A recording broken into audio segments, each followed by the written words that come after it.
तो आपने सुना पवन खेड़ा ने क्या कहा। अब आइए इस मुद्दे पर हम चर्चा शुरू करते हैं। इस समय हमारे साथ लाइव जुड़ रहे हैं वरिष्ठ पत्रकार और सत्य हिंदी के संस्थापक शीतल पी सिंह जी। शीतल जी, आपका बहुत बहुत स्वागत है क्यूवाइव नेटवर्क पर। जो पहला सवाल है सर, वो यही है कि आखिर प्रधानमंत्री नरेंद्र मोदी को ऐसी कौन सी चीज है आपको लगता है जो रोक रही है कि वो संसद में इस मामले पर चर्चा नहीं चाहते? देखिए, हमारे प्रधानमंत्री जी के व्यक्तित्व में एक चीज है जो हम लोग जो राजनीतिक टिप्पणी करते हैं अलग अलग तरह से उसको नोटिस करते हैं कि वो वन वे ट्रैफिक में ज्यादा विश्वास रखते हैं। वो अपने मन की बात कहें लेकिन उनके सामने कोई सवाल पूछने वाला ना हो, सवालों से वो बचते हैं। वो सभाओं में भाषण दें और सुनने वाले या तो उनको जिंदाबाद करें या सभाओं में मतलब उनकी प्रशंसा ही करें, यही वो अपेक्षा करते हैं। इसीलिए वो अभी तक उनका जो हम लोगों ने देखा है वो स्टाइल कुछ इस तरह का है। इसकी दो वजह हो सकती हैं।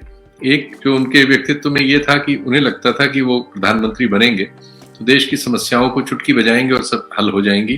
कुछ गड़बड़ियों की वजह से वो समस्याएं हैं जिन गड़बड़ियों को वो एड्रेस कर सकते हैं और ये कांग्रेस के लोग एड्रेस नहीं कर पाए हैं, ऐसा वो ऐलान करते हुए आए थे।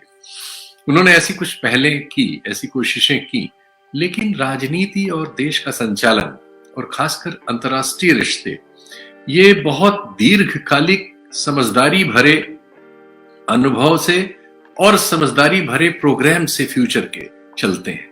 ये फौरी नहीं होते कि आपने किसी के गले में बाह डाल ली, किसी को चाय ऑफर कर दी, किसी के साथ फोटो अच्छा खिंचा लिया, किसी से हाथ बड़ी देर तक आप मिलाते रहे और या आप बड़े जहाज से उतरे और आपने अपने लिए नारे लगवा लिए।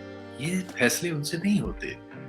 दुर्भाग्य से हमारे प्रधानमंत्री चीजों को इतना सरल समझते थे, ये चीजें वैसी सरल नहीं है और इसीलिए ऐसा हुआ कि एक के बाद एक अंतर्राष्ट्रीय मंच पर हम उन्हें पा रहे हैं कि वो कठिनाई में पड़ते जा रहे हैं। जैसे ट्रंप के साथ वो चुनाव प्रचार करने चले गए अमेरिका। ऐसा भारत देश या कोई भी दुनिया का देश ऐसी बेवकूफी नहीं करता। इसे मैं बेवकूफी ही कहूंगा, इसको कोई तर्क से संभाला नहीं जा सकता कि आप दूसरे देश में अपने देश के बारे में सोचते हैं कोई अंतर्राष्ट्रीय उसमें हस्तक्षेप न करे और आप अमेरिका जैसे सर्वशक्तिमान देश में गए थे चुनाव प्रचार करने और उनको ले आए, अपने यहाँ प्रचार करा रहे थे, रैली करा रहे थे।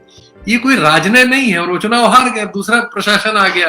अब आपको फिर बहुत दिनों तक कठिनाई हुई, जबकि अमेरिका और भारत के हित ऐसे हैं कि उनको एक दूसरे के आसपास रहना ही है, लेकिन इसके बावजूद रिश्तों में वो खुशनुमा स्थिति नहीं है। एक ऐसा ही यूरोप यूनियन के साथ है और ऐसा ही अनफॉर्चुनेटली हमारे पूरे जो पड़ोस है, सारा पड़ोस, उसमें ऐसा ही है।